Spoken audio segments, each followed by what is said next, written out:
वेळी जेवढ्या पण सामाजिक राजकीय घटना घडल्या तर त्यामध्ये ज्यांनी भाकीतं केली होती, म्हणजे ती घडायच्या बराच कालावधी आधी ज्यांनी भाकीतं केली होती, तर आज आपण त्यांच्याकडनं जाणून घेतोय की महानगरपालिकेच्या ज्या निवडणुका पार पडलेल्या आहेत महाराष्ट्रामध्ये त्यात काय होईल, कुणाची सत्ता येईल, कुणाची सत्ता जाईल, किंवा एकंदरीत काय परिस्थिती राहील. महाराज नमस्कार, तुमचं स्वागत. शिवगोरक्ष. महानगरपालिकेच्या निवडणुका पार पडल्या, तर तुम्ही आजपर्यंत 2024 असतील त्याच्या आधीची जी काही सामाजिक आर्थिक म्हणजे देशाची आर्थिक परिस्थिती काय असू शकते, तेच पॉलिटिकल तर तुम्ही नेहमीच सांगत आलेलं आहे की हे घडेल ते घडेल, आणि तसंच काही दिवसांनी तसंच एक्झॅक्टली तसंच घडताना दिसतं. मग आता आम्ही पुणे महानगरपालिकेच्या संदर्भाने काय भविष्यवाणी असेल हे जाणून घ्यायला आलोय, कारण एक्झिट पोल तर काही दाखवतात, आता लोकांचा एक्झिट पोलवर विश्वास राहिलेला नाहीये. म्हणून तुमच्याकडनं सविस्तर जाणून घेऊ की काय परिस्थिती राहील. पुणे महानगरपालिकेच्या निवडणुकीत भाजपला 80 ते 90 जागा मिळण्याचे चान्सेस आहेत. शिंदे सेना 10 ते 15, मनसे 2 ते 3 आणि बाकी इतर. भाजपचा जो रोल आहे आत्ताच्या इलेक्शनमध्ये, भाजपने जी तिकीटं कापली किंवा ज्यांना तिकीटं दिली त्याच्यामध्ये बराच घोळ होणार आहे. बऱ्याच घडामोडी घडल्या या प्रचारादरम्यान, बऱ्याच घडामोडी या निकालानंतर घडतील. पण एकंदरीत पाहायला गेलं तर सत्ता ही भाजपची राहील, पण भाजप सत्तेपासून थोडा दूर राहील. म्हणजे पूर्ण बहुमताने सत्ता भाजपला आणता येणार नाही अशी चिन्ह दिसतात. तर भाजपला आता राष्ट्रवादी काँग्रेस 50 ते 60 जागा घेऊ शकतो, भाजप 80 ते 90 जागा घेऊ शकतो, शिंदे सेना 10 ते 15 जागा घेऊ शकतो, मनसे 2 ते 3 जागा घेऊ शकतो, अपक्ष किंवा इतर छोटे गट 1, 2, 3 जागा घेऊ शकतो. पण ओव्हरऑल जर सगळं बघितलं, एकदम हे सगळं समीकरण पाहिलं तर भाजप सत्तेत राहील पुणे महानगरपालिकेत. पण भाजपला जर थोडासा मॅन्डेट कमी मिळाला तर भाजपला राष्ट्रवादी बरोबर अलायन्स करून इथं सत्ता स्थापन करावं लागेल. पण प्रश्न हा पडतो महाराज की आम्ही ग्राउंड लेवलवर सगळीकडे फिरलो, भाजपच्या विरोधात लोक बोलत होते, भाजपच्या विरोधात लाट राहिलेली आहे. मग बहुमतात किंवा 80 जागा लोकसभेच्या वेळेसही भाजपच्या विरोधात लोक बोलत होती, विधानसभेच्या वेळेसही भाजपच्या विरोधात लोक बोलत होती, आणि ज्या टायमाला निकाल लागले ते अनपेक्षित होते. तर आताही तसंच आहे. हे राजकारण आहे. आता त्यातल्या अंतर्गत गोष्टी मला काही बोलायच्या नाहीये किंवा बोलू नये, पण भाजप सत्तेत येईल. म्हणजे निवडणूक यंत्रणा हातात घेऊन असं म्हणू शकता तुम्ही. बघा आता मुंबईचं घ्या, मुंबईमध्ये मराठी माणूस एकवटलाय, ह्या सगळ्या गोष्टी. आता त्याच्यामध्ये पण मराठी माणूस हा दुविधा मनस्थितीत आहे. 20 वर्ष का नाही दोघं भाऊ एकवटले, त्यांना आत्ताच का जाग आली? मग हे भाजप बरोबर काम करत होते, मग हे दूर का झाले? एकनाथ शिंदे बाहेर का पडले? अगदी बरोबर आहे. तर भाषेचा प्रभाव, या सगळ्या गोष्टी जे काय आत्ता चाललेलं आहे, मुंबई महाराष्ट्राची आहे का? तर आहे, 100% आहे. त्यात कुणी म्हणजे कुणाचाही दुमत नसेल. पण हे प्रश्न पडलेत लोकांना, मग ह्यातनं ज्यांना प्रश्न पडलेत तो विचार करणार ना ती व्यक्ती. आता तुम्हाला प्रश्न पडला की बाबा पुण्याचं भाजपने काय केलं, तर ठीक आहे, काँग्रेसच्या काळात आता काही नेते म्हणले काँग्रेसच्या काळात ती मेट्रो आणली, पण मंजूर केली, पण मेट्रो आणली भाजपने. दिसायला ते सुंदर दिसतंय ना सगळ्या गोष्टी, तर काम केलंय भाजपने. असा काही लोकांचा समज आहे. काही लोकांचा समज असा आहे की भाजपने लुटून खाल्लंय. प्रत्येक पक्षाच्या बाबतीत एक पॉझिटिव्ह थिंकिंग असते ना, एक निगेटिव्ह थिंकिंग असते. तर त्या थिंकिंगवर इलेक्शन होत नाही किंवा त्या थिंकिंगवर इलेक्शन चालत नाही. आज तुम्ही नेमकं काय करताय, मतदान देताना कुणाला देताय, तो फार मोठा पार्ट आहे आणि फार मोठी गोष्ट आहे. पुणे महानगरपालिकेचं ओव्हरऑल जर तुम्ही पाहिलं तर पुणे महानगरपालिकेची सत्ता ही भाजपकडे राहील. आता व्यक्तिशः मला विचारू नका की कोण कोण काय होईल आणि कोण काय होईल, ते आपण म्हणजे ते नंतर न बोलू आपण. अजून एक गोष्ट प्रकर्षाने जाणवली की 4 वोट करायचे, 4 मतं द्यायची होती आणि लोक त्यात खूप गोंधळले होते. आणि लोक म्हणजे शिकलेली, जी अशिक्षित आहेत, जे समाजात राहणारी, जे समाजाशी फक्त स्वतःच्या काम धंद्यापुरते समाजात येणारी जाणारी लोक, प्रत्येकाला ते कन्फ्युजन आहेच ना, ते त्यांना तो त्रास आहेच ना की 4 मतं द्यायची. बरं तुम्ही 1 मत दिलं तरी ती मशनीचं बटन वाजत नाही. तुम्हाला जोपर्यंत तुम्ही 4 मतं देत नाही तोपर्यंत ते मशनीचं बटन वाजत नाही. प्रॉब्लेम आहे. आणि मला नाही वाटत पुढे भविष्यात इलेक्शन होतील भारतात, कारण 2000 आता हे 26 चालू आहे, 27, 28, 29 पर्यंत भारताला फार कठीण काळ आहे. 29 पर्यंत. आता 2026 ची सुरुवात झाली ना, अमेरिकन इराण वॉर चालू झालाय.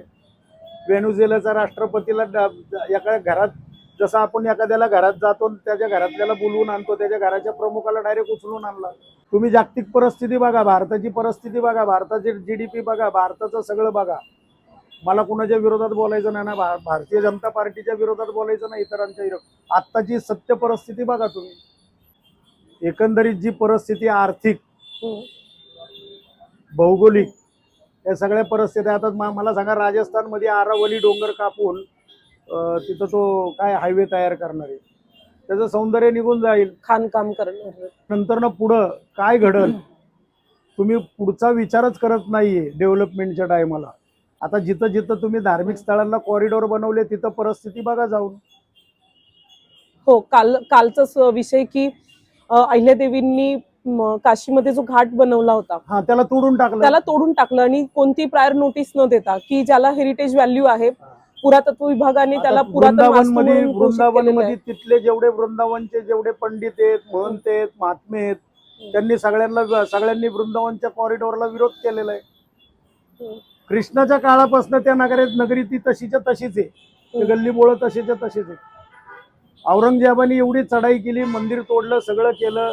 बाबरनी ते तिथं मंदिर तोडलं, सगळं केलं, पण बाकीचं तर आहे तसंच स्ट्रक्चर होतं ना.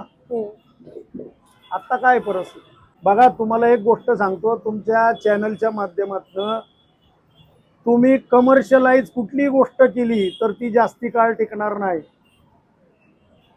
मग धर्माची गोष्ट तुम्ही कमर्शियलाइज करा, समाजाची गोष्ट कमर्शियलाइज करा, विचारांची गोष्ट कमर्शियलाइज करा. मी तुम्हाला एक साधं उदाहरण देतो. तुम्ही एखाद्या पाण्याच्या हौदापाशी गेले, तिथं 2 लिटर तेल ओतलं, ते तेल पाण्यामध्ये मुरणार नाही, ते वर तवंग येणार त्याचा, तर काळांतराने ते वर येणार. तसं हेच कमर्शियलायझेशन, राजकारणातलं जे कमर्शियलायझेशन चालू आहे, राजकारणामध्ये ज्या काही घटना चालू आहेत, ते आज ना उद्या वर येणार आहे. म्हणजे हे जे क्रॉनिक कॅपिटलिझम चालू आहे, 1947 पासून ते 95 पर्यंत इंदिरा गांधीच्याच नावावर लोक वोट मागत होते. म्हणजे 47ला जवाहरलाल नेहरू आले, त्याच्यानंतर लाल बहादूर शास्त्री आले, नंतर इंदिरा गांधींनी स्वतःचा पक्ष म्हणजे हाताचा पंजा चिन्ह स्वतः दिलं काँग्रेस पक्षाला, गाय वासरू. त्याच्यानंतर ती पडली, ती परत आली इंदिरा गांधी. लोक तिला आयर्न लेडी म्हणत होते. आज लोक म्हणजे आजच्या पिढीला इंदिरा गांधी कोण माहिती नाही. अशी परिस्थिती आपल्या देशाची. बऱ्याच ठिकाणी असं बोललं जातंय आणि तुम्ही पण मागं म्हणला होता की 2026 हा देशाच्या राजकारणासाठी, देशाच्या भौगोलिक परिस्थितीसाठी, देशाच्या सुरक्षेसाठी खूप घातक वर्ष आहे. आता तुम्ही बघा, म्यानमार आपल्या विरोधात आहे, बांगलादेश आपल्या विरोधात आहे, नेपाळ आपल्या विरोधात आहे, पाकिस्तान आपल्या विरोधात आहे, श्रीलंका आपल्या विरोधात आहे, चीन आपल्या विरोधात आहे, भूतान नाहीये विरोधात, भूतान आपल्यावर निर्भर आहे. पण एकंदरीत जर तुम्ही भौगोलिक परिस्थिती बघितलं तर आपण शेजारच्यांबरोबरच वैर निर्माण करून घेतलेले. श्रीलंका विरोधात आहे, मालदीव्स विरोधात. आता बघा तुम्ही, काल मी बातम्यांमध्ये बघितलं, TCS म्हणून टाटाची IT कंपनी आहे, त्यांनी झटक्यात AI शिफ्ट केलं. शिफ्ट केलं तर त्यांनी 30,000 कामगार काढून टाकले. मोनोपोली झालेली आहे. हम्म. राजकारणात मोनोपोली शिवाय, देशात मोनोपोली शिवाय कोणाला काम मिळणार. हम्म. तुम्ही डेव्हलपमेंटच्या नावाखाली रोड जे झाले, जेवढं काय झालेलं आहे त्याच्यामध्ये तुम्ही एक वास्तव बघा ना, नेमकं काय झालंय काय नाही ते.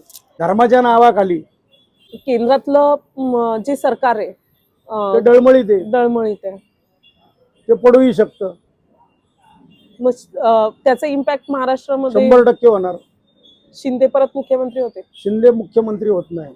हम्म. भविष्यात मी तुम्हाला सांगतो अजितदादा मुख्यमंत्री होऊ शकतात. एकंदरीत दादांची जी वाटचाल बघितली हम्म. त्या वाटचालीनुसार अजितदादा भविष्यातले मुख्यमंत्री असू शकतात. म्हणजे तुम्ही मान्य करायला काही प्रॉब्लेम नाही. मग त्यांना रोखण्यासाठी पुणे महानगरपालिकेमध्ये प्रेशर लावलं असेल भाजपने. असू शकतं. अहो हा खेळ वरनच आहे, हा खालनं खेळ नाहीच आहे. ते खालची लोक लढतात हे हो. वर एक स्क्रिप्टेड आहे हा सगळा विषय. तुम्हाला निकाल लागल्यावर कळत.